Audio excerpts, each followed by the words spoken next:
Hola, buenos días a todos y a todas. Os doy la bienvenida a este taller fotográfico en el que vamos a tratar durante la sesión de hoy sobre la fotografía de retrato. Los retratistas o los fotógrafos de retrato son fotógrafos que nos han acompañado a lo largo de la historia, y es que lo cierto es que la fotografía de retrato, incluso a día de hoy, es uno de los grandes géneros fotográficos que nos acompañan, y esto tenemos que reflexionar y pensar que no es algo casual. Normalmente las personas, tanto los que tienen más conocimientos acerca de la fotografía como aquellos que no tienen tantos, de alguna forma siempre se sienten atraídos hacia este género fotográfico, y en gran medida esto ocurre por el carácter empático que podemos experimentar en el momento en el que estamos viendo una fotografía en la que aparece retratada una persona. Esto de hecho ya ocurría en la pintura. Empezamos con una pintura que empezó desde un punto de vista muy realista, para aportarnos la capacidad narrativa o la capacidad de elaborar un discurso a través de las imágenes visuales. Y en este tipo de pinturas en las que se estaban intentando expresar una serie de acontecimientos, ya sean históricos, bíblicos o cualquier tipo de acontecimiento que se intentase describir con la imagen, la figura humana siempre estaba presente, porque al final era el sujeto protagonista, era a la persona a la que le ocurría la historia, y entonces, de alguna forma, y en nuestro inconsciente colectivo, y por nuestra evolución cultural, hace que cuando encontremos una escena, ya sea pictórica o una escena fotográfica, en la que vemos retratada a una persona, automáticamente generamos como una especie de vínculo en la cual intentamos realizar una serie de discursos comprensivos acerca bien o de qué le ha ocurrido o qué le está ocurriendo, o incluso llegamos a aspectos como mucho más profundos, como podría ser qué es lo que está sintiendo, qué es lo que me quiere decir. Entonces, el formato del retrato, la ventaja que tiene, es que permiten una conexión directa entre la persona retratada y la persona que va a observar esa imagen. Digamos que de alguna forma la figura del fotógrafo a veces queda como un poco ambigua dentro de este discurso fotográfico, y a no ser que ya tengamos un renombre y un recorrido expresivo como fotógrafos, seguramente la figura del fotógrafo pasa a un segundo plano, porque entramos directamente con la relación que se da entre la persona retratada y la persona que está observando esa imagen. También, ¿qué más deciros? Seguro que conocéis que a día de hoy, debido a redes sociales y por el tipo de vida en el que estamos viviendo, la fotografía de retrato sigue siendo una forma al final de describirnos, una forma de decir algo de nosotros o de decir algo de alguien. Fijémonos en la importancia que puede tener la fotografía de retrato cuando en cualquier currículum vitae, por ejemplo, tenemos una fotografía que nos muestra una imagen física de cómo somos, intentando de alguna forma, aunque sea utópica, terminar de completar la información que puede haber en ese documento. Podemos ver redes tipo Instagram en la que tenemos influencers de todo tipo o personas que están muy vinculadas con lo que sería el autorretrato, la autoexpresión, y cómo la gente se siente de alguna forma fascinada por este tipo de trabajo fotográfico que normalmente genera muchos seguidores, genera muchos likes. Entonces todavía podemos ver perfectamente cómo a día de hoy la fotografía de retrato sigue siendo un género fotográfico totalmente vivo, totalmente que sigue en expansión, que genera muchos intereses tanto en fotógrafos profesionales como fotógrafos amateurs, también que de alguna forma un método para aproximarnos a esa fotografía de retrato está siendo por parte de mucha gente, especialmente de gente joven, el tema del autorretrato y de las redes sociales, y cómo todo esto al final continúa siendo a día de hoy un método de expresión totalmente efervescente, que sigue presente y que nos sigue apasionando. Entonces, esta ha sido como una pequeña intro. Para los que no me conozcáis, yo me llamo Luis Jiménez, soy fotógrafo desde hace unos 10-11 años aproximadamente, y hace unos 4 o 5 años que me dedico también a la formación fotográfica en diferentes centros cívicos e instituciones de la ciudad de Barcelona y de otros lugares, ahora que con todo el tema del COVID estamos haciendo más un formato online. Estas formaciones se están dando ya prácticamente en la ciudad de Barcelona, pero también en cualquier rincón del país. Entonces, para aquellas personas que no me conozcáis y queráis ver un poquito mi recorrido fotográfico, me sentiría totalmente halagado si entraseis en mi página web. Es www.luisenelbosque.com. Allí podréis ver un poquito cuál es mi trabajo, pero ya os puedo adelantar que mi trabajo está íntimamente relacionado con la naturaleza, con los procesos de la naturaleza, con sus evoluciones, sus estados. Por lo tanto, mi trabajo fotográfico no es un trabajo fotográfico especialmente dedicado al género del retrato. Siempre voy más ligado al tema paisajístico, al tema de la fotografía nocturna, pero pese a mi vinculación personal, sí que es cierto que también he realizado retratos y realizo retratos y me he realizado autorretratos, porque al final, bueno, es un método diferente de expresión. Una cosa es querer comunicar lo que en la naturaleza hay, y a veces también es necesario, desde mi punto de vista, expresar cómo yo me siento dentro de esa naturaleza. Entonces, aparte de mi página web, podríais visitar también, si estáis interesadas o interesados, mis redes sociales. Me podéis encontrar en Instagram o en Facebook bajo el nombre Luis en el Bosque, y de la misma forma podréis poneros en contacto conmigo en el correo electrónico luisenelbosque@gmail.com en el caso de que os haya quedado algún tipo de duda acerca de esta pequeña formación que vamos a hacer hoy, o quisierais hacer algún comentario, o me quisierais preguntar cualquier tipo de cosa. Así que nada más, me quedo a vuestra disposición por si tenéis algún tipo de necesidad, y espero de verdad que esta formación os resulte muy interesante. ¿De qué forma vamos a estructurar la formación que vamos a desarrollar hoy? Hoy vamos a trabajar la fotografía de retrato desde un punto de vista muy técnico. Sí que a mí me gusta siempre, cuando vemos imágenes, intentar desgranar un poquito, o bien a través de la composición, o bien a través de la expresión de los personajes, de los colores, cuáles son las emociones que a mí me suscita esa imagen. Y me parece que es muy interesante que siempre que veamos una fotografía, ya sea de retrato, de paisaje o de cualquier tipo de género, intentemos buscar ese vínculo que nos pueda unir a una emoción, a una sensación, a un sentimiento, porque al final no solamente la fotografía es una descripción, sino que pueden haber implícitas en estas imágenes también mucha serie de emociones que puede ser muy interesante tener en cuenta, y nos pueden aportar una lectura mucho más rica en matices.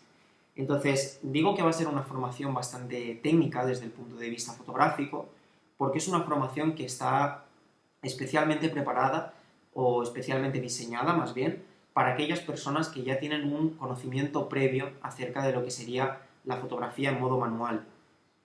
Vamos a hablar de cómo podemos aplicar ese triángulo de la exposición sobre esta fotografía en modo manual, cómo podemos utilizar el diafragma, la velocidad y la ISO para conseguir una serie de efectos o una serie de discursos que acompañen nuestros retratos fotográficos y que los hagan más expresivos. También, de la misma forma, vamos a entrar en temas compositivos, dándole de nuevo un valor al fondo, entendiendo el fondo como parte de la escena, y que por lo tanto también comunica, o bien ya relacionándose con este sujeto, o bien manteniéndose al margen del sujeto, pero al final nos está proporcionando una información que como fotógrafos o fotógrafas tenemos que tener en cuenta a la hora de disparar, y a la hora de, sobre todo, de buscar unas localizaciones concretas en las que vamos a hacer nuestro trabajo fotográfico de retrato. Y finalmente, hablaremos, que esto ya podría ser más genérico para todo tipo de públicos, ya no tan especializados o específicos en técnica. Hablaremos de los diferentes planos fotográficos, y cómo cada uno de estos planos fotográficos también nos va a generar una serie de lecturas. Algunos van a ser más descriptivos de la figura, otros van a ser más descriptivos o expresivos de la mirada, y otros directamente nos van a invitar a este carácter empático del que hablábamos en un primer momento. Así que esta va a ser la primera estructura que vamos a seguir. Vamos a empezar hablando de técnica, seguidamente vamos a ir viendo cómo esa técnica la podemos aplicar a imágenes y nos genera unos efectos concretos que desde un punto de vista compositivo nos permiten generar una serie de discursos ya no tan físicos, ya no tan basados en lo que aparece en la escena, sino que también nos permitan un poco soñar al ver la fotografía. Y finalmente haremos una descripción de una serie de planos fotográficos siendo conscientes de cómo los diferentes planos fotográficos nos pueden generar diferentes dinámicas en la imagen y también diferentes lecturas o diferentes formas de entender la situación que está ocurriendo en la escena, ¿vale? Con esto lo dejo. De nuevo repito, si tenéis algún tipo de duda podéis entrar o bien en mi página web y buscar el apartado de contacto o poneros directamente en contacto conmigo a través del correo electrónico luisenelbosque@gmail.com. Paso a compartiros mi pantalla. Estaréis viendo a partir de ahora la pantalla de mi ordenador y una vista mía en pequeñito, y espero que podáis disfrutar mucho y a partir de ahora vuestra forma en la que vais a comprender los retratos y vuestra forma también a la hora de leer las fotografías sean mucho más ricas. Espero que os resulte una formación muy interesante.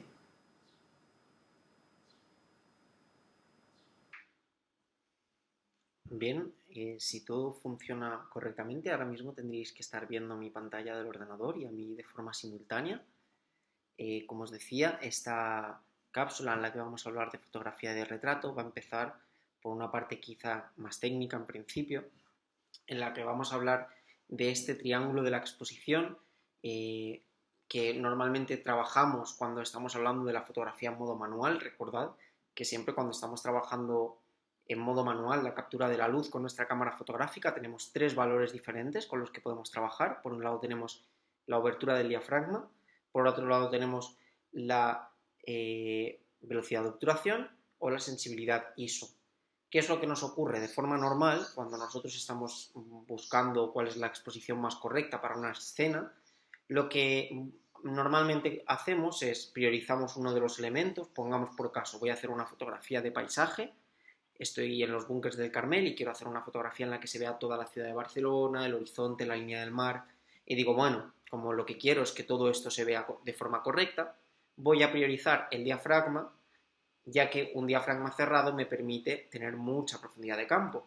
Y digo, bien, pues el primer valor que voy a seleccionar en mi cámara va a ser un diafragma cerrado, y entonces, basándonos en este diafragma cerrado, mi fotómetro o el exposímetro de cámara, que es esta imagen que veis en la parte central del triángulo de la exposición, me dará una lectura de luz aproximada y puede que me diga, vale, pues con este diafragma cerrado tienes que ir ajustando tu velocidad de obturación y tu ISO para que ese fotómetro esté a cero y obtener una luz que sea más o menos correcta, ¿vale? Entonces, ¿cuál ha sido el procedimiento? Yo he priorizado un valor de diafragma y, basándome en este valor de diafragma, he hecho una serie de ajustes que me permiten obtener la luz correcta con este diafragma que yo había priorizado en primer término, ¿vale? Por ejemplo, ahora voy a poneros otro ejemplo. Imaginémonos que estamos haciendo una fotografía en la que queremos congelar a un ciclista que va a pasar por la calle en un momento determinado y digo, bien, si lo que quiero es congelar al ciclista, lo que voy a priorizar es la velocidad de obturación. Digo, bueno, para congelar a un ciclista voy a poner una velocidad de obturación de 1 partido de 250, ¿vale? Esa es mi prioridad. Priorizo ese valor y pongo ese valor en cámara y luego ajusto los otros dos valores para que de nuevo ese exposímetro lo pueda acercar al cero y me dé el valor de exposición más correcto. Ahora bien, ¿qué nos ocurre cuando estamos hablando del retrato? Si es retrato de posado, o si es retrato de estudio, o si es un retrato preparado, es muy posible que funcionemos de la misma forma. Yo decido si priorizo la profundidad de campo a través del diafragma o si priorizo el movimiento a través de la velocidad de obturación, priorizo uno de los elementos y ajusto el resto. Pero cuando, por ejemplo, estamos haciendo fotografía de calle o fotografía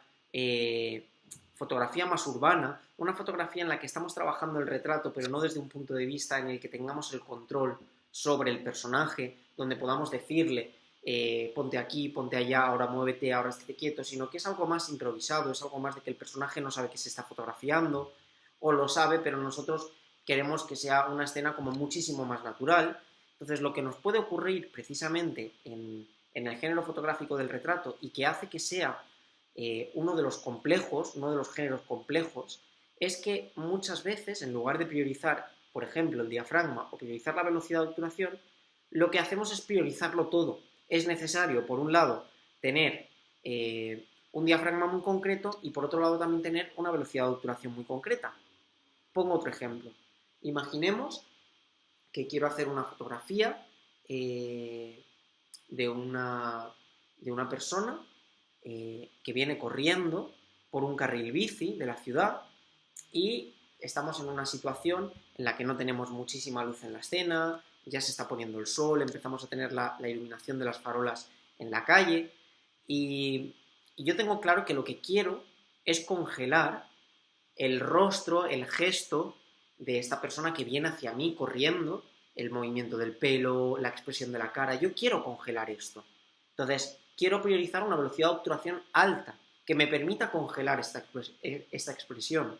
Pero a la vez, también quiero que se encuentre en un contexto. Y lo que quiero es que se vea que está corriendo por un carril bici de la ciudad, que está rodeada de coches y que hay toda una atmósfera en la ciudad en este momento del día porque tenemos una serie de farolas encendidas que interactúan con la luz natural, estamos en hora mágica. Entonces, estoy priorizando los dos. Estoy priorizando, por un lado, una velocidad de obturación alta que congele esa expresión y, por otro lado, también estoy priorizando un diafragma cerrado que me permita obtener una profundidad de campo que yo entienda la atmósfera en la que está disparada esa fotografía. Por lo tanto, muchas veces nos vamos a encontrar con la dificultad de que no simplemente priorizamos un valor y ajustamos el resto, sino de que tenemos que empezar a elaborar debates internos entre los diferentes valores y parámetros que yo puedo tocar en la cámara para ajustarme lo máximo posible a lo que yo quiero conseguir. ¿Y por qué digo ajustarme lo máximo posible? Pongamos que en este ejemplo que os estoy hablando de la chica que está en la ciudad, que viene por el carril bici, yo quiero congelarla, pero no hay luz en la escena. Por lo tanto, si pongo una velocidad de obturación muy alta, el fotómetro me dice que me queda oscura. Si le cierro el diafragma para obtener profundidad de campo, el fotómetro todavía se reafirma más en que la fotografía está oscura. Podría ir subiendo la ISO progresivamente para subsanar esta carencia de la luz. Pero, ¿podré subir la ISO lo suficiente como para poder encontrar la luz que quiero? ¿O me estará ocurriendo que es que lo que yo quiero conseguir es imposible conseguirlo en esta situación lumínica que tengo? Entonces, tenemos que ser conscientes de cuáles son nuestras capacidades por el conocimiento técnico de la captura de la luz en modo manual con nuestra cámara, pero a la vez también tenemos que ser conscientes y coherentes con el hecho de que habrá momentos en los que quiero conseguir algo y la luz de la escena no me lo permite. Y no puedo hacer otra cosa porque estoy trabajando con luz natural. Y la luz natural tiene eso, que te tienes que adaptar siempre, ¿vale? Entonces, esta es una de las complejidades que tiene el género fotográfico del retrato, el hecho de tener que elaborar estos discursos entre los valores del modo manual para intentar acercarnos siempre lo máximo posible a aquello que quiero conseguir y también siempre en relación a la luz que tengo en la escena, ¿vale? No es tan sencillo como escojo un valor y ajusto los otros, sino que a veces se tienen que establecer debates entre los valores, ¿vale? Bien, si nos centrásemos ahora mismo a hablar en cuanto a lo que sería la obertura del diafragma y qué podríamos conseguir con ella, siempre que estemos trabajando con la fotografía de retrato o con cualquier fotografía y estemos priorizando ese valor del diafragma, lo que estaremos haciendo siempre es intervenir sobre la profundidad de campo que va a tener la escena. Por ejemplo, en esta fotografía que estáis viendo aquí, tenemos al niño que está tirando el agua sobre la cacerola y tenemos una profundidad de campo muy corta. Es decir, al final yo tengo al sujeto enfocado, pero el fondo está desenfocado. Eso me está hablando de o bien que he utilizado un teleobjetivo o bien que he abierto mucho el diafragma para desenfocar el fondo. Entonces, nosotros mediante esta obertura del diafragma, mediante esta posibilidad que tenemos cuando estamos trabajando con nuestra cámara en modo manual, lo que podemos hacer es decidir cómo vamos a trabajar ese fondo. Si lo vamos a trabajar desde el realismo, en el sentido de que yo lo veo perfectamente, o lo vamos a trabajar desde un punto de vista más creativo, en el que lo voy a desenfocar para no tener tanta definición en el fondo y centrarme más en el sujeto protagonista que tengo en primer plano, como es esta foto. Veis que nuestro sujeto protagonista resalta de este fondo precisamente por esta profundidad de campo que tenemos tan corta. Voy a poner una serie de ejemplos que nos ayuden de alguna forma a comprender un poquito mejor esta relación entre el sujeto y la profundidad de campo. Por ejemplo, en esta imagen de aquí, lo que hemos hecho es abrir el diafragma. De esta forma hemos conseguido muy poca profundidad de campo y al tener poca profundidad de campo, yo cuando miro esta fotografía me puedo centrar en mis sujetos protagonistas, que son estas dos chicas que tenemos aquí, y todo lo que sería el fondo me pasa a un segundo plano por esta carencia de profundidad de campo. Aparte de que hayamos hecho que estos sujetos sean los protagonistas indiscutibles de la escena, ¿qué otra cosa creéis que hemos conseguido con la profundidad de campo en esta escena? Con la carencia, más bien, de profundidad de campo en esta escena. Pues bien, lo que hemos conseguido es simplificar un fondo que era complejo, que era no muy agraciado. Es decir, esta escena es muy potente, estamos captando un momento muy concreto, ¿vale? Es el poder de esta fotografía está en este momento tan sutil que se está dando ahora, pero este momento tan sutil y tan precioso que se está dando ahora está rodeado de un contexto que no lo ayuda. Está rodeado de unas personas que van caminando por detrás, de una valla por aquí, coches, luces. Es un fondo complejo que no nos ayuda a comprender el mensaje tan esencial que tenemos aquí. Entonces, es por este motivo por el que también cuando decidamos abrir nuestros diafragmas o utilizar teleobjetivos y desenfocar los fondos, lo que estaremos haciendo es simplificar el fondo, ¿vale? Y al simplificar el fondo, de nuevo, nuestros sujetos protagonistas estarán más claros y no tendremos tantos elementos a su alrededor que puedan distorsionar la potencia o el mensaje que me están proporcionando estos sujetos protagonistas.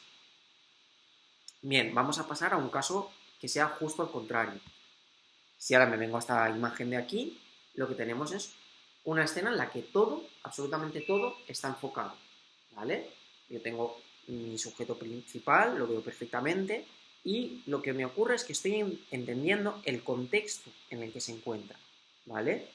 Esa es la diferencia entre la fotografía inicial y esta fotografía que tenemos aquí ahora, que en la anterior descontextualizamos y aquí contextualizamos, ponemos en contexto. Esta fotografía me ayuda a entender qué está ocurriendo en la escena.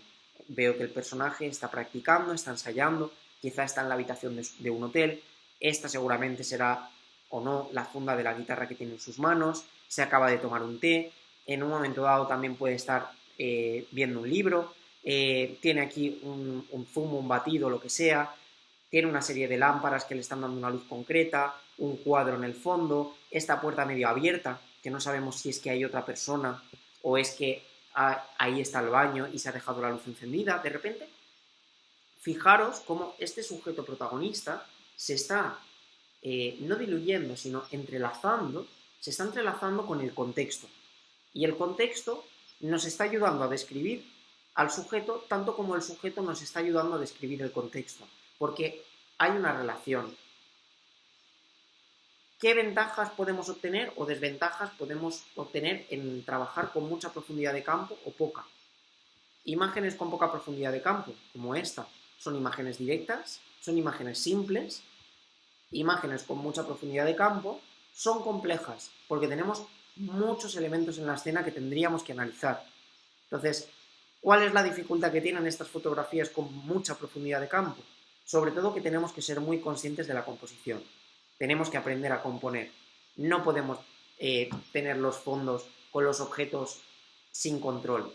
Aquí fijaros, tenemos una telita en esta lámpara que hace que la luz por aquí no sea tan intensa como por aquí. Esta lámpara también tiene otra luz, es decir, aquí ya se está generando una atmósfera a través de estas telas que tenemos en las lámparas. Y luego, por otro lado, no podemos pensar que todo esto son objetos que están puestos aquí al azar. Son objetos que son representativos de la escena o de lo que está ocurriendo en esa escena y que además están perfectamente colocados para que la fotografía esté, es decir, no pese más de un lado que para el otro, que esté equilibrada. Estos objetos están bien seleccionados para que no hayan objetos cortados que nos puedan estar molestando y están miméticamente seleccionados para que nos ayuden a comprender un mensaje. Entonces, la dificultad de este tipo de fotografías con mucha profundidad de campo requiere en tener la sensibilidad de poder decidir qué objetos nos van a ayudar, qué objetos nos van a molestar, qué objetos es mejor que dejemos fuera, qué objetos nos están quitando protagonismo, Y estas son todas las cuestiones que tendríamos que valorar cuando decidamos hacer fotografías de retrato en las que vaya a haber mucha profundidad de campo. Tenemos que ser conscientes de que esa mucha profundidad de campo está dándole importancia por igual a nuestro sujeto protagonista, tanto como al lugar en el que se encuentra, al contexto en el que está. Bien, de esta forma, el fondo es un elemento primordial en nuestras fotografías, pese a que estemos hablando de fotografías de retrato. Tenemos que entender que nuestros sujetos protagonistas de nuestras escenas de retrato va a ser muy importante que nos fijemos en qué expresión tienen, si queremos que nos expresen alguna emoción, algún sentimiento, de qué forma van a estar iluminados, pero más allá de nuestro sujeto principal, tenemos que ser conscientes de que el lugar en el que lo situemos, el contexto en el que se encuentre, va a determinar en gran medida que esa expresión que tiene el personaje tenga coherencia con lo que tiene detrás, o que ese contexto que tiene detrás ayude a comprender la expresión que tiene. Entonces, no podemos trabajar la fotografía de retrato entendiendo que en el momento en el que hago un retrato, yo me centro en el rostro y lo demás da igual. De esta forma nunca podremos tener un retrato que sea 100% pleno, ¿no? Por decirlo de alguna forma. En la fotografía de retrato existe continuamente el vínculo entre el sujeto que estamos fotografiando y el lugar en el que lo estamos fotografiando.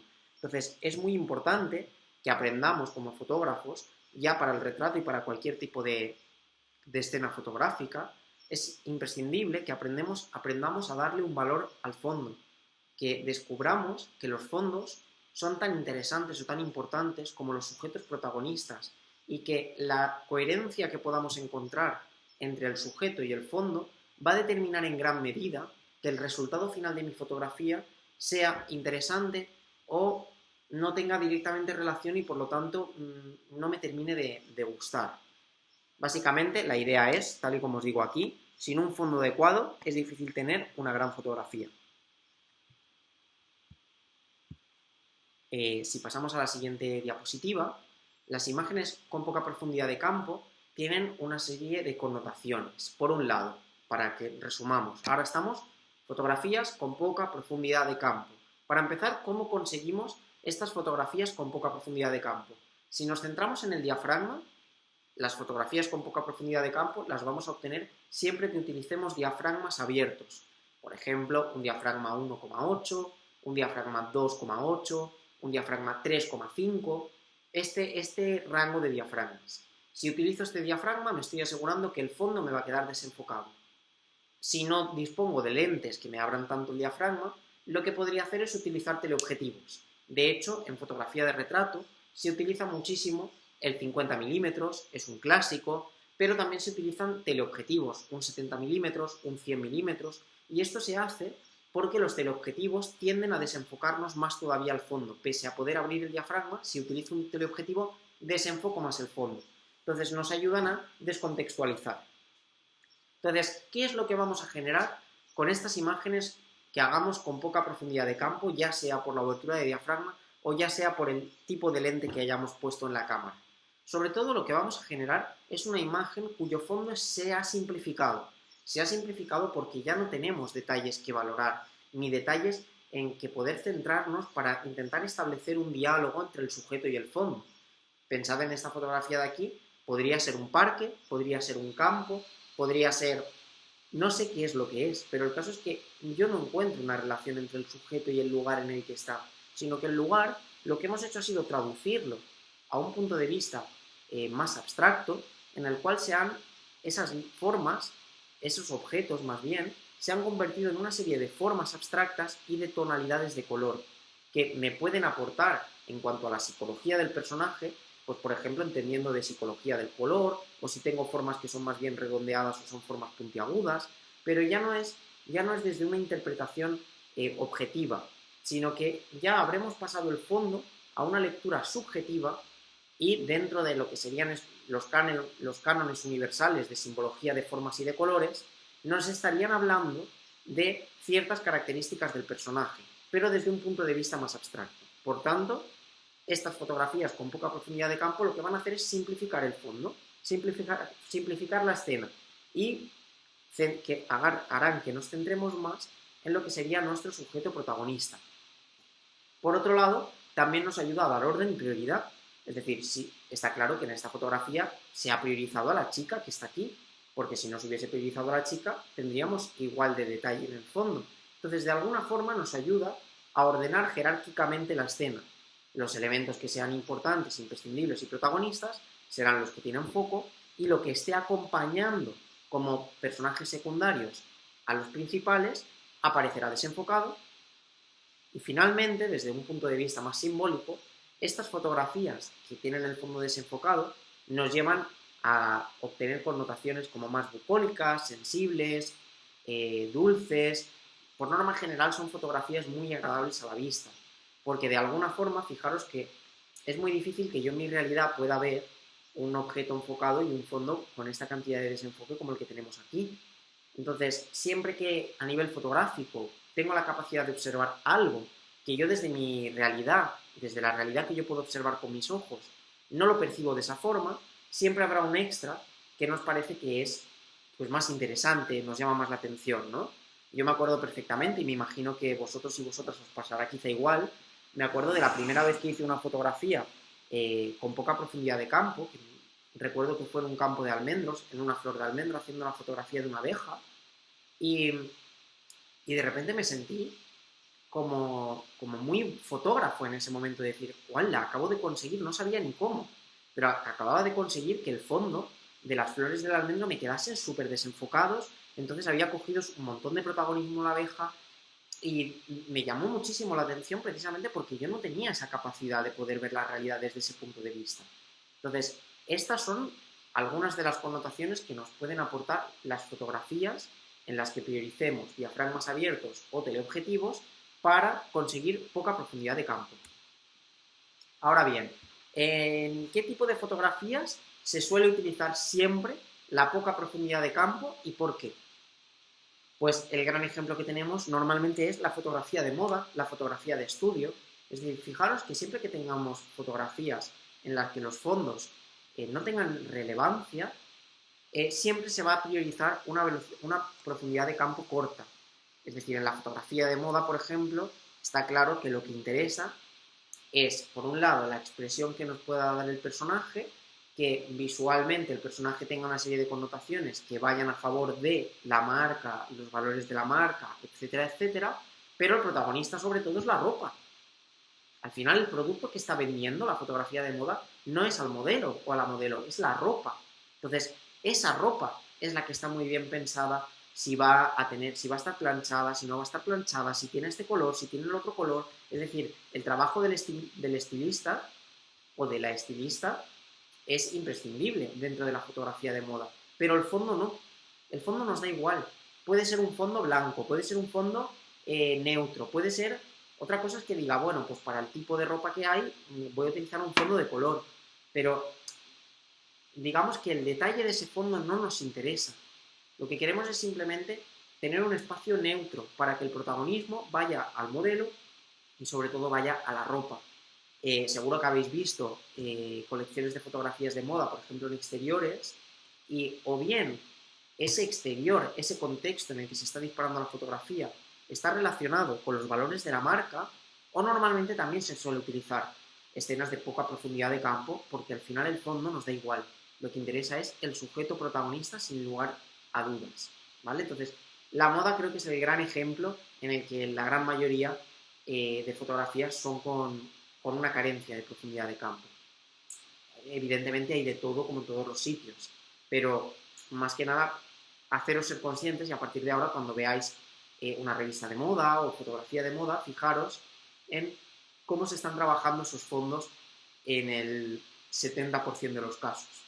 Y sobre todo, siempre que estemos hablando de fotografía de estudio, fotografía de plató en interior, ahí sí que al 100%, me atrevo a decir, un 99%, porque el 100% es arriesgado, el 99-95% de las fotografías van a tener poca profundidad de campo, porque así nos ayudan también a eliminar las imperfecciones que suelen haber en los fondos fotográficos, las manchas, las arrugas. Entonces sirve para simplificar, para generar un espacio mucho más neutro.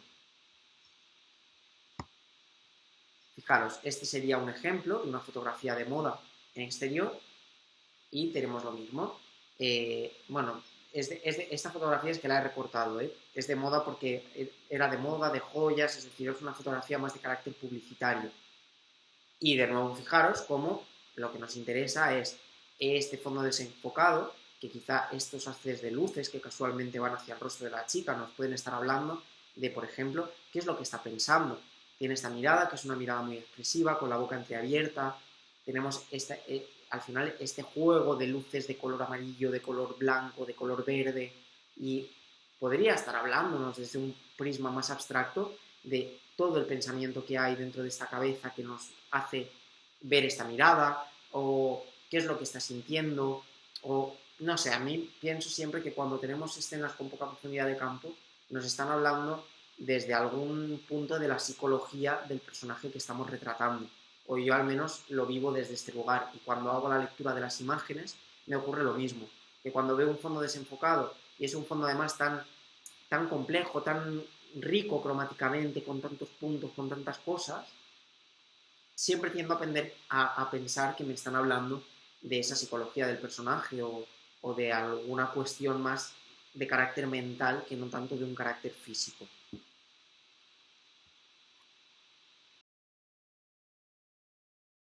Bueno, ¿y qué nos ocurriría ahora si hablásemos de las fotografías con mucha profundidad de campo? Os decía que las de poca profundidad de campo se asocian mucho, por ejemplo, al mundo de la moda.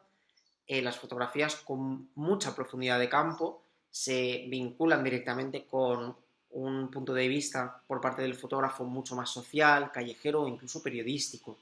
Si os fijáis en esta fotografía que estamos viendo en pantalla, tan importante es los sujetos protagonistas que tenemos en la escena como el contexto en el que están. De repente, esta silla con estos armarios, este armario repleto de cosas, este espejo repleto de fotos, esta mesita de aquí también repleta de cosas.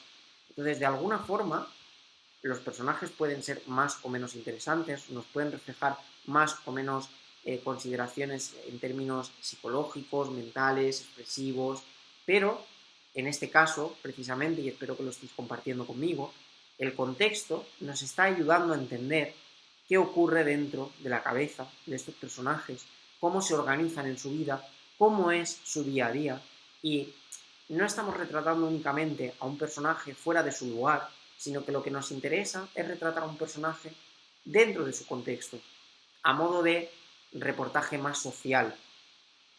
Si nos fijamos también, más allá de esta imagen, las fotografías de diarios suelen ser fotografías que siempre tienden a tener mucha profundidad de campo.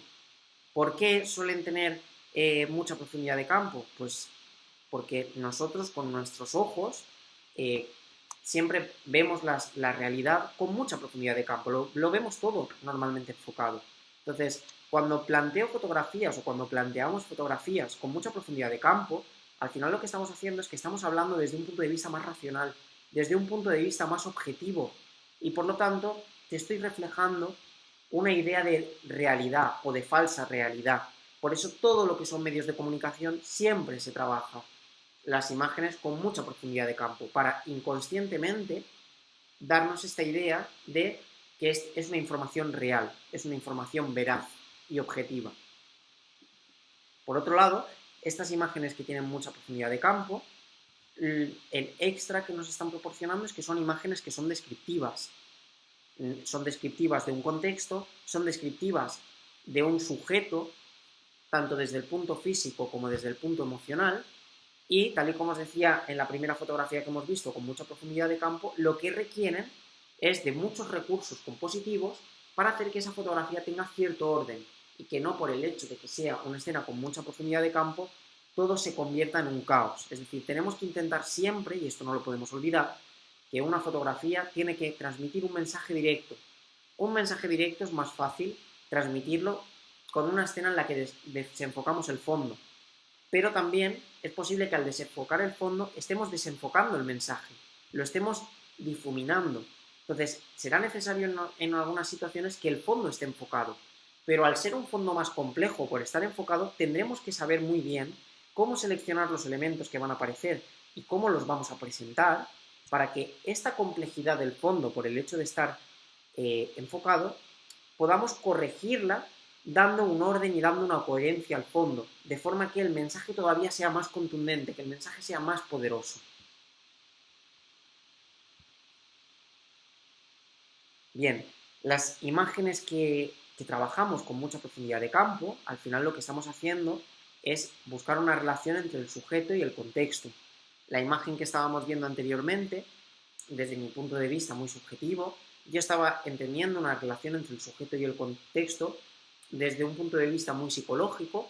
En este ejemplo que veis aquí, estamos hablando de una relación entre el sujeto y el contexto a través de lo físico, ya no de lo mental, sino de lo físico, ¿no? Estoy delante de esa cascada imponente, con ese agua que cae, ese arco iris que me está generando la luz que está dando en este espacio, y yo de repente siento la necesidad de abrir los brazos, de sentirme que estoy formando parte de eso, de sentirme que soy lo mismo que ese agua que cae o que ese arco iris que brilla.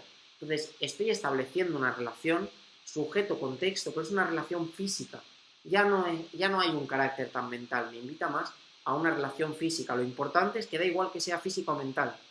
La esencia es que una fotografía con mucha profundidad de campo siempre va a estar buscando el vínculo y la relación entre el sujeto y el fondo.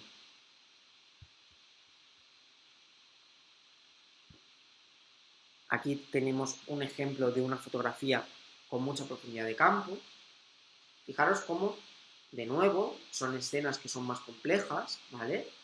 Porque tenemos muchos elementos en el fondo. Aquí no nos queda del todo claro cuál es el elemento que está en primer plano, o sea, cuál es el elemento protagonista o cuál es el secundario, porque en principio todo está enfocado. No nos podemos basar en esta idea de que lo que está enfocado es el protagonista y lo que está desenfocado no, sino que aquí se está jugando con otras herramientas compositivas para descubrir cuál es nuestro sujeto protagonista pese a la profundidad de campo. ¿Cuáles son esas herramientas compositivas que se están utilizando en este caso? Pues por un lado, el movimiento, es decir, la acción se está generando aquí, es una acción activa. Esta acción es una acción activa, también está leyendo, pero no es lo mismo la acción de leer, que es pausada, a la acción de que una niña esté jugando con un biberón mientras su madre o su hermana o quien sea está jugando con ella. La acción está aquí.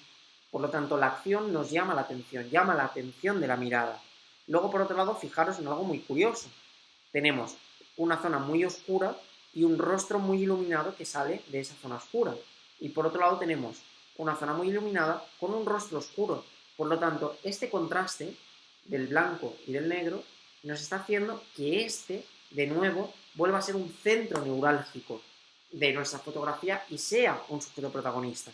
Y luego, más allá de la acción y de la relación entre tonalidades oscuras y claras, tenemos una línea aquí que nos dirige hacia la niña, otra línea aquí que nos dirige hacia la niña, otra línea aquí que nos dirige hacia las manos y otra línea de la cuna aquí que nos dirige hacia las manos, junto con esta mano que nos dirige al chupete, al biberón y a la madre. Por lo tanto, tenemos una serie de líneas compositivas que nos están acercando a esta zona de aquí. Tenemos además una acción potente, una acción activa en este lugar de aquí, y tenemos una importancia por juego de contrastes entre luces y sombras también en esta zona de aquí. Por lo tanto, la suma de estas diferentes herramientas compositivas hacen que, pese a ser una escena en la que tenemos muchísima profundidad de campo, yo entienda que el sujeto protagonista es este, yo entienda que cuando miro la fotografía me vengo aquí y analizo esto, y una vez que he analizado esto, me venga a analizar el resto de elementos que están ocurriendo y ya pase a analizar el contexto de, podría ser la cama de un hospital, porque tenemos una cuna, una cama. Estas podrían ser familiares de la niña, esta podría ser su madre y estas sus hermanas, sería la madre esta de estas tres hijas. Es decir, ya nos hace empezar a replantearnos cosas e intentar contextualizar, comprender, pero nuestros sujetos protagonistas los tenemos claros. En la fotografía anterior nos ocurre lo mismo, tenemos mucha profundidad de campo, pero ¿por qué la mirada se nos viene aquí? Pues la mirada se nos viene aquí porque tenemos un contexto con mucha luz y dentro de este contexto con mucha luz nos aparece una mancha totalmente negra. Por lo tanto, se vuelve a estar jugando con esta regla compositiva que hace mención al contraste y hace que la mirada vaya a ese punto que tiene tantísimo contraste. Y en la primera fotografía que hemos puesto, fijaros, ¿Cuáles son los elementos que están más iluminados de la escena? Los personajes principales. Por eso, pese a que tiene mucha profundidad de campo, yo empiezo analizando los rostros, la expresión, cómo se relacionan entre ellos. Mira, esta mujer está cogiendo la mano a esta, uy, qué mano tiene aquí. Empiezo a describir esto y luego ya me centro en el fondo. No me centro en el fondo en un primer término porque el fondo tiene menos luz. Entonces, compositivamente hemos utilizado el trabajo de la luz para dar más luz a aquellos elementos que quiero resaltar como protagonistas. A partir de este momento, entiendo que todo lo que es este apartado del diafragma lo habéis comprendido, o al menos eso espero. Si tenéis alguna duda, ya sabéis que os podéis poner en contacto conmigo vía correo electrónico en luisenelbosque@gmail.com.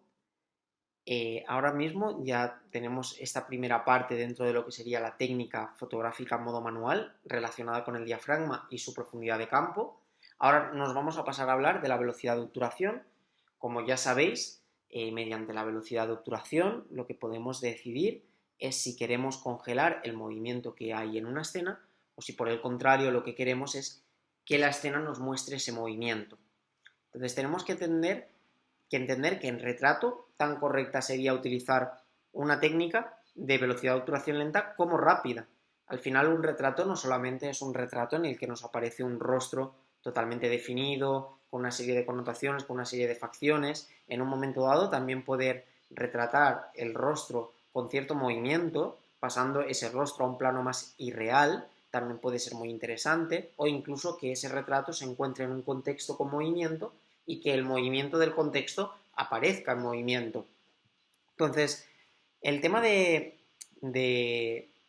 trabajar la velocidad de obturación es que lo que vamos a hacer es que la relación que se establece entre el sujeto y el contexto, o entre el sujeto con el mismo sujeto, esa relación va a ir variando dependiendo de si tenemos una situación que está congelada o si tenemos una situación que está en movimiento.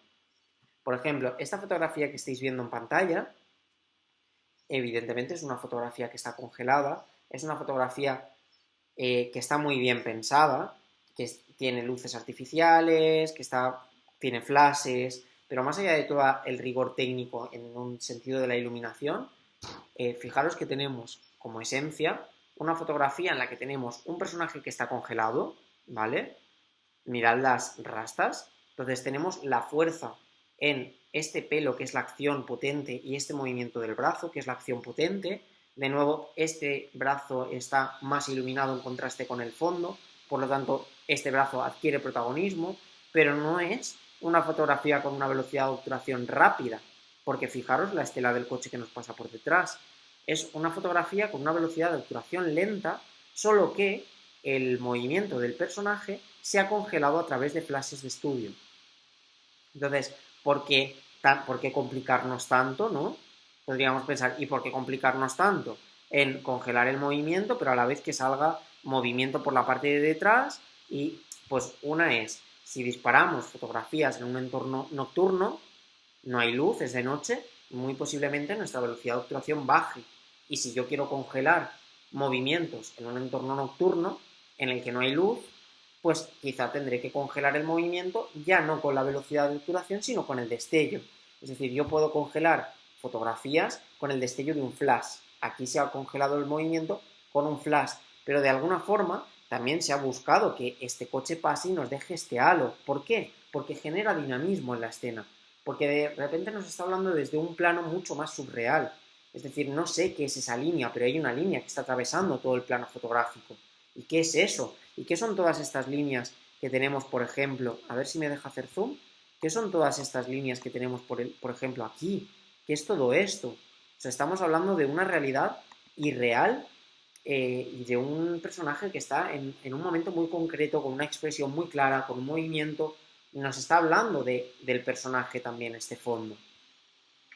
Entonces, tenemos que tener en cuenta que cuando hagamos fotografías cuando hagamos fotografías en las que vayamos a congelar movimientos, este movimiento tiene que tener sentido cuando lo hayamos congelado. Es decir, no tiene ningún sentido o no tiene ningún rigor fotográfico congelar un movimiento de un personaje que simplemente va caminando por la calle. Tiene rigor fotográfico que yo congele un movimiento que ocurre en un momento muy preciso, como por ejemplo el que tenéis aquí. Esta chica va caminando, abre el bolso y justo en la pared de detrás están dibujadas estos pájaros que salen de aquí que parece que salgan del bolso. Esta fotografía tiene rigor técnico y tiene muchísimo sentido que esté congelada, porque gracias a que la hemos congelado, acabamos de dar un sentido al sujeto y al fondo, y acabamos de relacionar el sujeto con el fondo, y acabamos de darle una lectura simbólica también. Entonces, este tipo de escenas tiene sentido que sean congeladas, y luego también tendrá sentido que sean congeladas siempre que estemos captando momentos o situaciones o movimientos que mi retina sea incapaz de retener. Por ejemplo, se me ocurre la fotografía que tenemos después, en esta imagen, la potencia de que esta fotografía esté congelada está en toda la textura del pelo que me está generando aquí. Es un pelo que está en movimiento, pero yo dentro de todo ese movimiento ha habido un momento concreto que es una velocidad de obturación altísima y mediante esa velocidad de obturación tan alta he conseguido ver todas las texturas, los diferentes colores, la transparencia, el movimiento. Es decir, estoy entendiendo el movimiento a través de que el movimiento está congelado. Por lo tanto, es muy interesante congelar situaciones que mi retina son incapaces de retener. O es muy interesante disparar situaciones en las que la precisión a la hora de ser paciente y esperar a que algo ocurra en la escena me pueden llevar a situaciones tan interesantes como esta que tenemos aquí. Entonces, por un lado, creo que cuando decidimos hacer fotografías de retrato y nos planteamos congelar movimiento, es muy importante, por un lado, darnos cuenta de que es imprescindible encontrar ese factor sorpresa, ese momento específico, ese momento especial, ese momento concreto, y para eso requerimos de paciencia, de la paciencia de poder esperar hasta que ocurra algo, de la paciencia de, no sé si os acordáis, no me sale el nombre del fotógrafo, es un fotógrafo que hizo una exposición en la Fundación Mafre este otoño, ahora no me viene el nombre a la cabeza, pero este fotógrafo retratista tenía sus modelos durante minutos, incluso cuartos de hora, media hora o horas, delante de la cámara, hasta que el modelo o la modelo se desesperaba y cuando ya estaba lleno de ira o de rabia o de tristeza o de lo que fuese por estar sentado una hora delante de una cámara fotográfica, entonces era ahí cuando hacía la fotografía.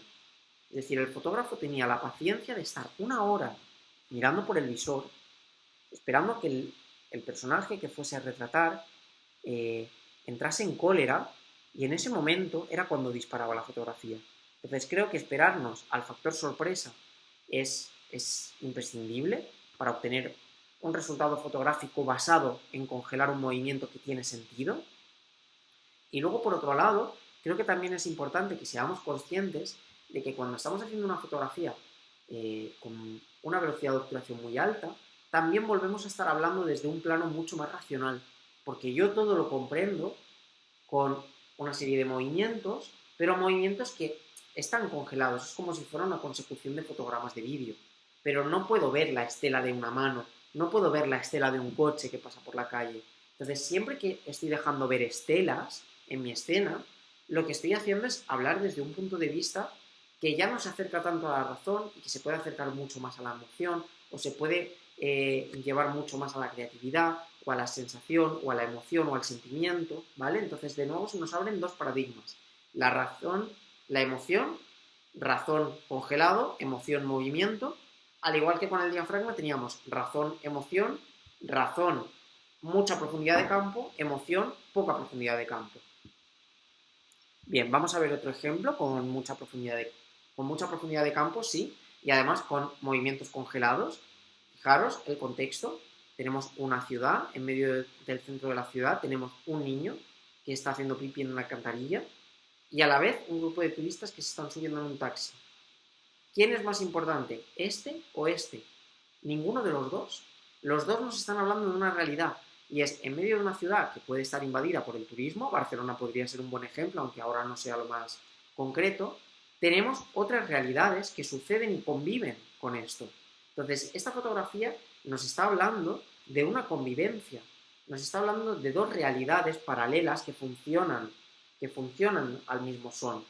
Entonces, estas fotografías son complejas en un sentido en el que tenemos muchísimos elementos. Cuando hablábamos de la profundidad de campo, imaginaros la cantidad de elementos que tenemos aquí.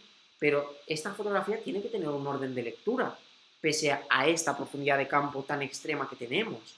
Y tenemos congelado un movimiento, ¿por qué? Porque hemos captado todo el dinamismo del taxista metiendo las maletas en el taxi,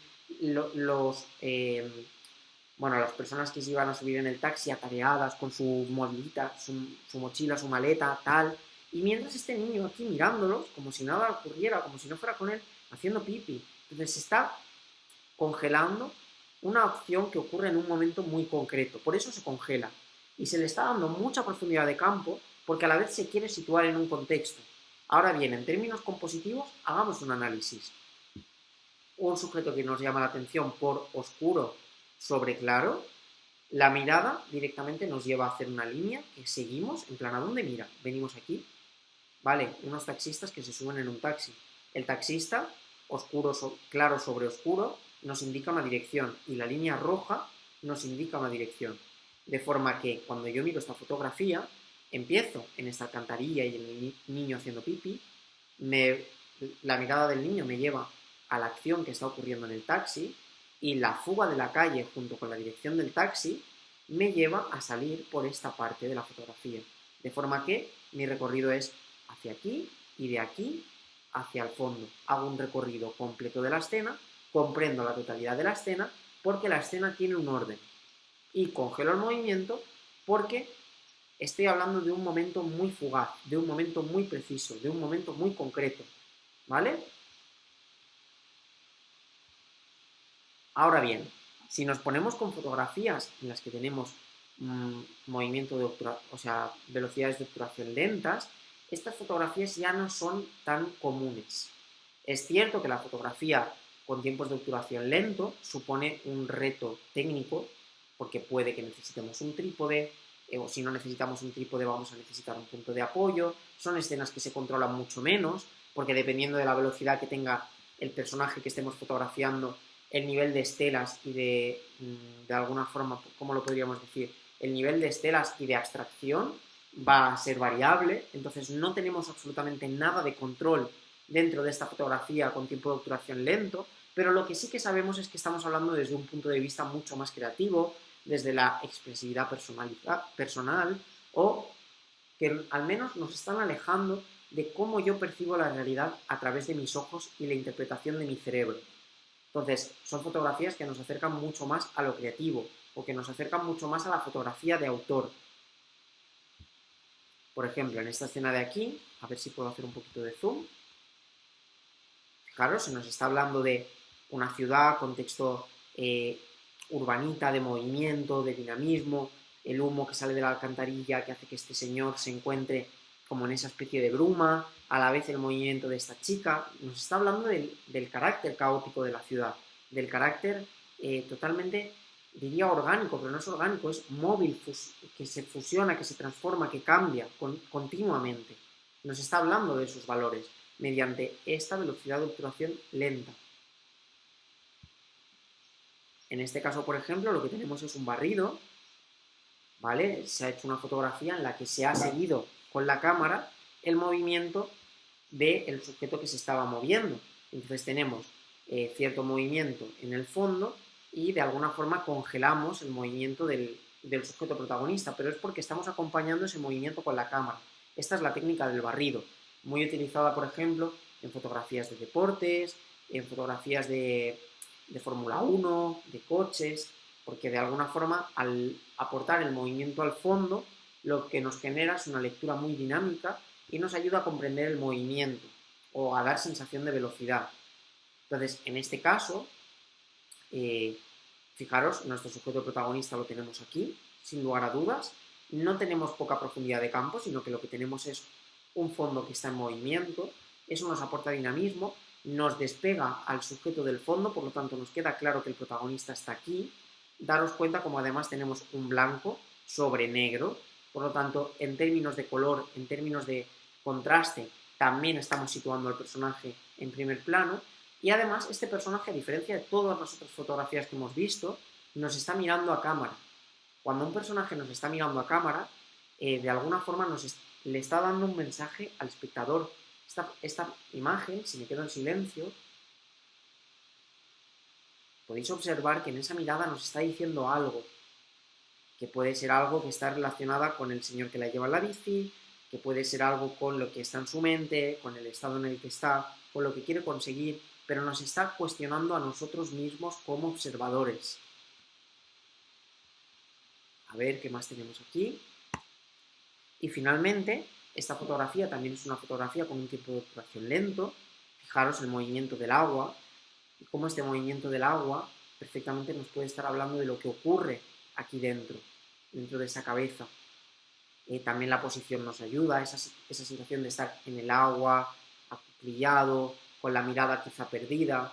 Fijaros de nuevo la parte más oscura sobre la parte más clara, la parte más oscura con la parte más clara de diferentes partes del cuerpo. Entonces, de alguna forma, a través del contraste, también se está intentando destacar cuál es el sujeto protagonista, y en este caso, este movimiento nos estaría retratando, desde mi punto de vista o desde mi interpretación, la psicología o la emoción que está sintiendo ese personaje, y nos puede ayudar a empatizar respecto a su posición, respecto a el tipo de plano, también tiene mucha importancia aquí. Entonces, si os fijáis, hasta ahora hemos hablado de la técnica aplicada al retrato a través de la velocidad de obturación, a través del diafragma. A la vez que hemos hablado de esta cuestión técnica que estaría más dirigida a aquellas personas que ya tienen un mínimo de conocimientos de la cámara en modo manual, también hemos hablado de ciertos aspectos compositivos en cada una de las imágenes que nos puedan ayudar de alguna forma a poder reforzar a aquellos que no tengan estos conocimientos de cámara. Nos puede ayudar a partir de ahora a aplicar una serie de conocimientos compositivos en nuestro trabajo fotográfico que nos ayude a obtener unos mensajes más directos o al menos un orden de lectura. Y a continuación vamos a hablar de lo que serían los planos fotográficos. Así que dadme un segundito y pasaremos a hablar de esta siguiente parte, que también nos servirá para aquellas personas que tienen conocimientos previos de fotografía en modo manual, como para aquellas personas que disparan con smartphone o que disparan con una cámara en automático. Es simplemente ser conscientes de cómo los diferentes planos nos van a generar connotaciones diferentes en la escena. Bien, vamos con la última parte de este taller. Ahora vamos a hablar de cuáles serían los diferentes planos fotográficos y cómo estos planos fotográficos nos pueden ayudar un poquito a dar una intención a la persona que estamos fotografiando, a que se relacione también con ese sujeto. Entonces vamos a ir desde el plano más grande, más genérico, poco a poco acercándonos o adentrándonos más en el sujeto protagonista, analizando cómo nos está cambiando la percepción sobre ese sujeto independientemente, o sea, dependiendo más bien del ángulo que hay alrededor de él. Entonces vamos a empezar con lo que sería un plano general. El plano general básicamente es un plano súper abierto en el cual dentro de ese plano aparece un personaje, pero el personaje en sí no es ni muchísimo menos el protagonista de la escena, sino que el sujeto más o menos lo que está haciendo es acompañar a la escena, es decir, forma parte de la escena, pero el protagonismo no lo tiene el sujeto, sino que lo tiene la atmósfera, por decirlo de alguna forma, que hay en la escena. Por ejemplo, en esta imagen de aquí tenemos a esta chica o este chico que está aquí con las manos levantadas, mirando este valle. Entonces, de alguna forma, por un lado, nos está hablando de esa emoción, de esa sensación que está encontrándose al llegar a esta meta, a esta cima, y encontrarse con esta vista de pájaro en la que tienes todo el valle a tus pies. Entonces, esta imagen nos está intentando recordar o nos está intentando aproximar a ese tipo de energía que podemos sentir en un momento dado, ¿no? Después de una lucha, después de subir una montaña, después del esfuerzo, tu recompensa está asomarte aquí, disfrutar de esto. Entonces, por un lado, desde un punto de vista muy mental o muy simbólico más bien, la fotografía nos está remitiendo a esta emoción, pero sí que es cierto que por otro lado este personaje, para lo que nos está sirviendo aquí, también es para hablar de proporción, para hablar de escala. Es decir, yo entiendo, al ver el tamaño de este personaje, entiendo cuál es el volumen de esta piedra, también entiendo que hay una profundidad entre el personaje y lo que tengo aquí delante, que por la altura esto que hay aquí puede ser un pueblo, y fíjate el pueblo qué pequeño se ve a comparación del personaje, tiene que estar muy lejos, por lo tanto de aquí a aquí hay mucha distancia. Entonces, siempre cuando utilizamos planos generales y ponemos sujetos, estos sujetos muchas veces nos funcionan para de alguna forma que establezcamos una relación de escala. Por ejemplo, si fuese una fotografía de arquitectura, en la arquitectura muchas veces sitúan a personajes o elementos que son reconocibles para el espectador en términos de escala, como un árbol, porque nos ayuda a comprender la relación de objetos del entorno, qué tamaño tienen. Entonces, aquí también nos estaría hablando de esto, porque esto podría ser una piedrecita en primer plano, pero si tengo un sujeto a este tamaño tan lejos, esto quiere decir que esto es una mole de piedra. Una mole de piedra como lo que tengo aquí o como lo que tengo aquí. Y finalmente, y esto ya está muy relacionado con lo que sería la fotografía de paisaje, también cuando estamos fotografiando un paisaje, muchas veces es muy importante situar objetos o sujetos que se encuentren más próximos al primer plano, porque de alguna forma estamos dando cierto orden a la lectura, leo el personaje y luego leo el fondo, y por otro lado ayudan a generar la sensación de la tercera dimensión.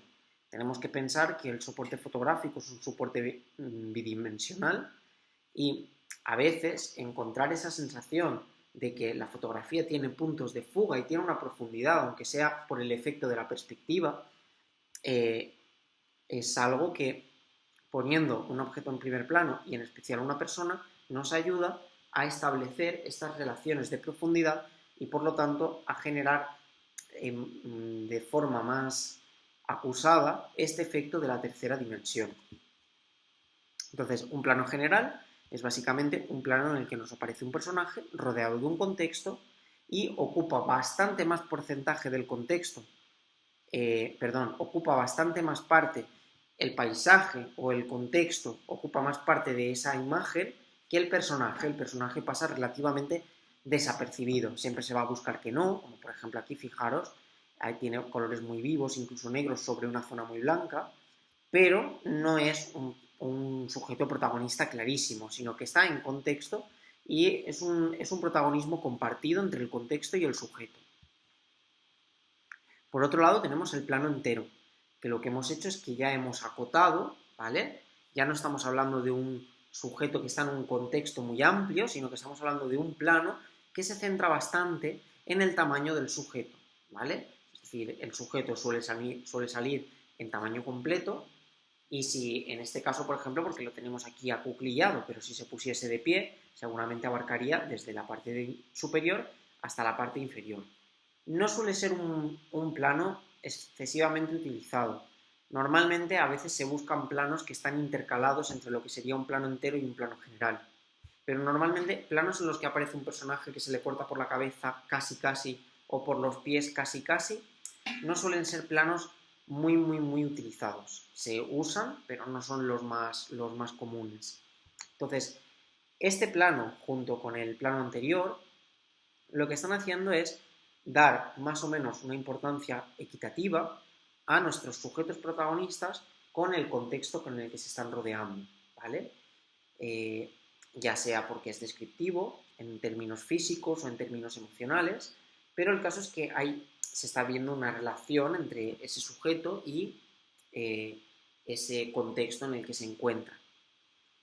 A medida que vayamos acercándonos más a planos más cerrados, es decir, del plano entero vayamos al plano medio, al plano corto, cada vez nos iremos centrando un poquito más en lo que sería la psicología del personaje. A medida que nos vayamos acercando, estaremos aproximándonos a ese punto de vista más psicológico del personaje. Entonces, por ejemplo, el plano entero y el siguiente del que vamos a hablar, el plano americano, suelen ser planos fotográficos que lo que nos están hablando mucho es de la forma del cuerpo, de cuál es la forma que tiene o de cómo el cuerpo está interactuando con el contexto. Fijaros en la anterior, cómo la forma del cuerpo tiene un protagonismo por la cantidad de aire que hay, no nos da pie a fijarnos quizá en muchos detalles, pero sí nos da pie a poder analizar los cuerpos, poder analizar los volúmenes, las formas, la expresión a través del cuerpo, el lenguaje no verbal. En lo que sería un plano americano volvemos a las mismas, fijaros, podemos analizar la pose, las texturas de la ropa, podemos empezar a aproximarnos ya un poquito más a la expresión de la mirada, pero la psicología de la mirada no tiene el fuerte aquí, porque no, digamos que todavía tenemos mucho contexto, tenemos mucho cuerpo, entonces no nos acercamos del todo a esa psicología del personaje. Ahora bien, dentro de lo que serían este plano americano, ¿cuál creéis que es su base, su corte? ¿Por qué se le llama plano americano? Se le llama plano americano porque no se deja que salgan los pies, ¿vale? Digamos que se corta entre los tobillos y las rodillas y es un plano que lo que hace es eliminar la información de los pies para permitirnos acercarnos un poquito más a lo que sería el rostro y a la expresividad de las manos, entendiendo que las manos son más expresivas que los pies. Entonces es como acercarnos a la no comunicación verbal del cuerpo más expresiva, que es a través de las manos o a través del gesto, evitando la parte menos expresiva, que según esta consideración de los tipos de plano serían los pies. Muy importante con el plano americano, nunca hay que cortar, de hecho en general, nunca se corta cuando se está trabajando los planos fotográficos en retrato por las extremidades. Es decir, nunca cortaré por el tobillo, nunca cortaré por la rodilla, siempre cortaré entre el rodillo y la tobilla, ¿vale? Siempre cortaré entre la rodilla y el tobillo. Vale, seguimos al siguiente, tenemos un plano medio. El plano medio ya hemos pasado de la rodilla hacia arriba, podríamos decir que se corta entre lo que sería el glúteo y la rótula. Entonces, de nuevo, no tendríamos que cortar ni a la altura del glúteo ni a la altura de la rótula, tendríamos que buscar ese punto intermedio. Y estos planos medios, de alguna forma, su base se centra mucho en ese plano americano, eliminar la información de los pies para centrarnos más en las manos, pero busca ser un poquito más expresivo, ya que nos estamos acercando un poquito más al cuerpo. En esta fotografía sí que es cierto que estamos de espaldas, pero si esta chica la tuviésemos de frente, muy posiblemente ya nos empezaríamos a fijar bastante en cuál es la expresión o cuál es la fisionomía que tenemos en el rostro. Algo que no hemos hablado, voy a volver un momento al ejemplo anterior. Fijaros, en esta fotografía tenemos una chica que nos está mirando a cámara, de forma que nos está proporcionando un mensaje. Una persona que tiene una ropa que es muy neutra, un blanco, negro, colores lisos. Fijaros el contexto en el que se encuentra, arquitectura moderna, elementos de hormigón, elementos arquitectónicos con elementos vegetales pero que están muy ordenados. De alguna forma, ¿no pensáis que este contexto nos puede estar hablando de cuestiones que nos está reflejando con la mirada o formas que tiene de interpretar el mundo, por ejemplo? También fijaros cómo se ha trabajado con poca profundidad de campo para que no haya tanto protagonismo en el fondo y podamos entender las formas, pero el peso visual caiga sobre el personaje. Si nos ponemos en esta imagen, aquí ya tenemos un poquito más de profundidad de campo que en el caso anterior. Entiendo que es un campo con algún tipo de planta. Aquí en el fondo la montaña, aunque entendemos que es una montaña que tiene pinos. ¿Y por qué es tan importante ese contexto? Pues porque la posición del personaje de alguna forma se nos está relacionando, ¿no? Esta forma es prácticamente como si fuese una forma vegetal, parece que está como bailando, ¿no? Se está relacionando con el contexto, por lo tanto ya tiene sentido trabajar con un poquito más de profundidad de campo, pese a que no es una profundidad de campo absoluta. Fijaros cómo la montaña se desenfoca, el cielo se desenfoca. Seguimos teniendo dos protagonistas, en este caso tenemos el protagonista de las plantas y el protagonista de la chica, de lo que sería el sujeto, y nos está hablando de esa relación a través de las formas, de esa relación desde el punto de vista de que son dos elementos naturales, es decir, se nos está hablando de un vínculo. Del plano medio pasaríamos ya a un primer plano. Este primer plano normalmente lo que hace es cortarse por los hombros, por ejemplo. Normalmente se corta entre el codo y el hombro. nunca por el codo, nunca por el hombro, siempre en medio, y lo que están buscando es ya el primer plano, que directamente lo que nos está reflejando, lo que está buscando, es la expresión del rostro. El cuerpo pasa a un segundo plano, la comunicación no verbal a través del cuerpo no la captamos y ya nos estamos centrando en la fisionomía del rostro, en la expresividad de la mirada, en la expresividad de la arruga. Por ejemplo, los primeros planos son planos fotográficos que se aplican sobre todo tipo de fotografías, pero por ejemplo la que tenemos en pantalla ahora mismo, fijaros cómo nos podemos centrar en el detalle de la arruga, en la textura del pelo, en la textura incluso de la piel, cómo con las manos puede estirarse la piel y nos demuestra esa elasticidad. También podemos centrarnos en detalles como la textura, fijaros en la textura de la mano, la textura que puede generar la ropa que lleva, y en este caso tenemos los ojos cerrados y nos permite hacer como un análisis muy desde lo físico, pero evidentemente si este sujeto nos estuviese mirando, también nos permitiría hacer una lectura desde un plano mucho más psicológico. Y finalmente, lo que tenemos son los planos detalle. El plano detalle, ya más que estar buscando una psicología o una comunicación no verbal, lo que está buscando es la descripción de una parte concreta del cuerpo. No tiene por qué ser del rostro, puede ser de cualquier parte del cuerpo, se puede hacer un plano detalle, y al final lo que nos interesa de los planos detalle es buscar zonas que sean expresivas. Y por zonas expresivas, aunque haya puesto la imagen de un ojo, no solamente el ojo puede ser expresivo, a lo mejor para una persona justo se sienta y se le genera como una especie de arruga o una especie de Michelin, y esa arruga o ese Michelin puede ser una peculiaridad muy concreta del sujeto. Entonces, no se suelen utilizar de forma individual los planos de detalle, porque de alguna forma lo que nos están queriendo hacer es enriquecernos una visión más global con pequeños detalles. Entonces suelen ser planos que se intercalan. Si hiciésemos un reportaje a una persona, se intercalarían estos planos de detalle con otros planos más generales.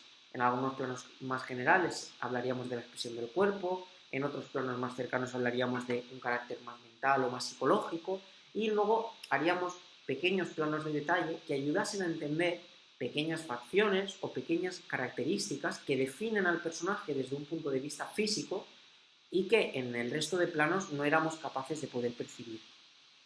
Entonces, si os fijáis, hemos ido de mayor ángulo de visión y sujetos pequeños a un plano más cerrado en el que el sujeto ocupa todo el encuadre, y hemos visto cómo a medida que la cámara se va acercando al sujeto, nos estamos adentrando más a lo que hay dentro a lo que hay tras su físico, a lo que hay tras su rostro.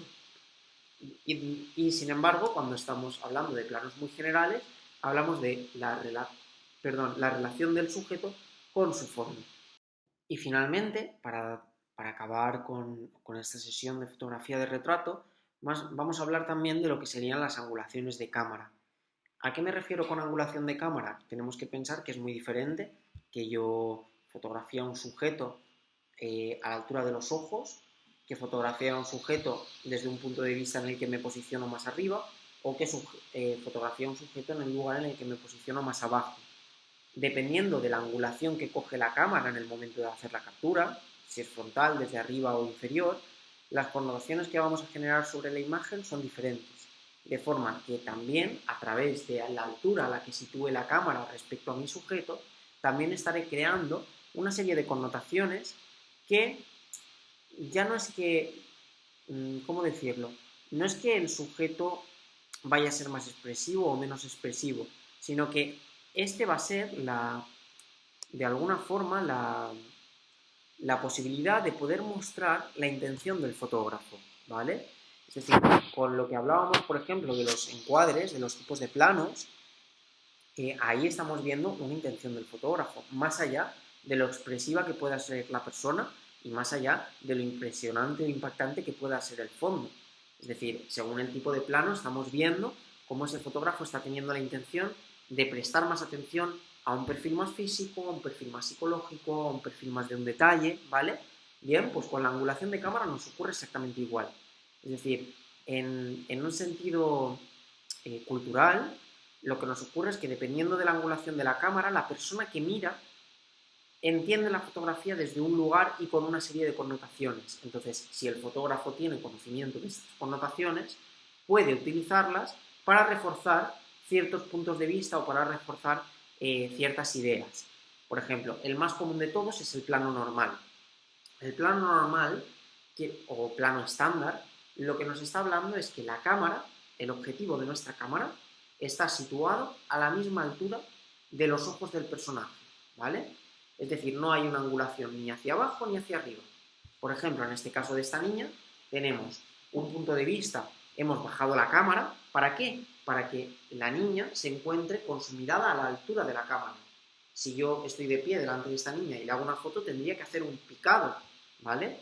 Entonces, hemos bajado la cámara para que la altura del rostro esté a la misma altura de la cámara. ¿Qué es lo que conseguimos con esto? Sobre todo lo que conseguimos es un posicionamiento neutro, es decir, un posicionamiento de iguales, de te estoy mirando a ti. Si esta niña hubiese estado abajo, porque yo la fotografío desde arriba y me mira, las connotaciones hubiesen sido diferentes. De alguna forma, el hacer una fotografía de una niña y agachar la cámara para cogerla desde su mismo ángulo de visión, lo que estoy haciendo es empoderarla. Lo que estoy haciendo como fotógrafo es bajar a tu nivel para retratarte en tu realidad. Es decir, estoy buscando tu fidelidad, estoy buscando tu expresión. El fotógrafo no quiere intervenir sobre eso. Lo que quiere es adaptarse a ti, ¿vale? Pero no hay una connotación clara cuando estamos utilizando este tipo de plano normal, sino que lo que hay es una búsqueda del punto de vista más objetivo posible. Si pasamos a otro tipo de angulación de cámara, que sería el picado, como por ejemplo el caso que tenemos aquí, picado quiere decir que la cámara se sitúa por encima de nuestro sujeto protagonista, lo que estamos haciendo es generar la sensación de empequeñecer. Es decir, aquí en este punto de vista, de esta imagen, tenemos a este sujeto y el hecho de verlo, de haberlo captado desde arriba, cuando tú algo lo captas desde arriba es como si el fotógrafo estuviese en un plano superior. Y este plano superior en el que se sitúa el fotógrafo hace que el sujeto se sitúe en un plano inferior, en un plano de inferioridad. Se puede trabajar desde el punto de vista de la inferioridad, la falta de autoestima, la falta de confianza en uno mismo. Podríamos llevarlo por ahí, o no tiene por qué. Por ejemplo, en esta fotografía de lo que estamos hablando es de la sensación que el personaje está sintiendo al encontrarse ante sí un paisaje tan impactante como este. No es una sensación de empequeñecerse por una falta de autoestima, es una sensación de empequeñecerse por la magnitud de lo maravilloso que tiene ante sus ojos. Entonces, o bien lo podemos llevar desde un punto de vista de perfil psicológico, o bien lo podemos llevar desde un punto de vista experimental, de la experiencia, más bien, que ese personaje puede estar experimentando al enfrentarse a esa situación, y que yo, como persona que está viendo la fotografía, pueda elaborar pueda empatizar, tal y como os hablaba al principio de la sesión. Y finalmente, el otro plano que tenemos es el plano contrapicado, en el cual la cámara está situada por debajo del sujeto protagonista y la lectura es justo al contrario que la anterior. Si el picado lo que nos estaba haciendo era empequeñecer al sujeto, el contrapicado, el fotógrafo se hace pequeño en comparación al personaje que está fotografiando, y esto hace que nuestro personaje principal le demos cierta sensación de magnificencia, de poder, de grandeza. Es decir, lo estamos elevando a una condición superior. En este caso, por ejemplo, pues fijaros, parece que es un runner o una persona deportista que ha subido una montaña, bastante alta, porque fijaros que aquí tiene pinta de que hay hielo y está en esa cima de la montaña viendo la puesta de sol. Y entonces, lo que nos puede estar explicando este tipo de plano es la sensación de sentirse poderoso al haber conseguido cumplir la meta de subir a la montaña y poder experimentar desde ese lugar de alturas esa caída del sol por el horizonte. Entonces, o bien lo podríamos llevar a hablar de cierto egocentrismo, de cierta creencia en exceso de uno mismo, de sentirse superior al resto. Podríamos llevarlo desde estas connotaciones más negativas o, al igual que en el caso anterior, lo podríamos llevar a un punto de vista muchísimo más experimental, en el que estamos hablando de la experiencia personal que está sintiendo el personaje en ese contexto y trasladar esa experiencia a la empatía con la persona que está mirando la fotografía. Bueno, y ahora sí, podemos dar por finalizada esta sesión de fotografía de retrato. Me gustaría volver a repetiros mi página web, es www.luisenelbosque.com. Pensad que por un lado allí vais a poder ver mi trayectoria fotográfica, también vais a poder entrar en el apartado de formaciones y comprobar cuáles son las formaciones activas que se están haciendo ahora mismo, como la que estáis viendo ahora, pero otras que se están dando en otros centros o incluso otras que estoy haciendo por cuenta propia.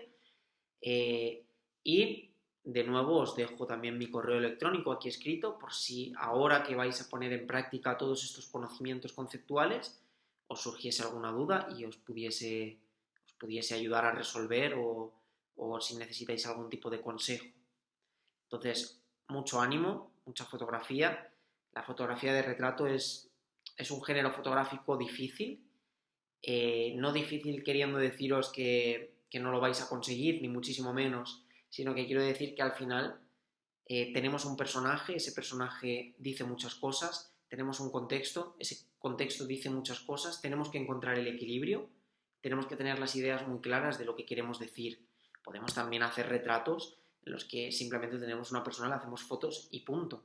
Pero yo intento que al menos con esta formación tomemos conciencia de otro tipo de valoración a la hora de hacer fotografía de retrato y si no lo aplicamos, al menos que seamos conscientes de esa capacidad técnica, seamos conscientes del fondo, seamos conscientes de la fotografía como un método de comunicación que expresa y que poquito a poco vayamos perfeccionándolo y aquello que ahora mismo nos hace pensar demasiado y nos puede parecer un proceso tedioso, poco a poco, con la práctica y con la experiencia, se acaba convirtiendo en un procedimiento bastante más inmediato e incluso un procedimiento bastante inconsciente, que no es necesario de ser tan pensado. Así que os invito a que seáis muy pacientes y muy respetuosos con vosotros mismos y vosotras mismas y poquito a poco a escuchar vuestra necesidad, a escucharos, a disfrutar del proceso fotográfico y a ir mejorando poquito a poco. Un abrazo bien fuerte y espero que os haya resultado muy interesante esta sesión de fotografía de retrato. Nos vemos a la próxima.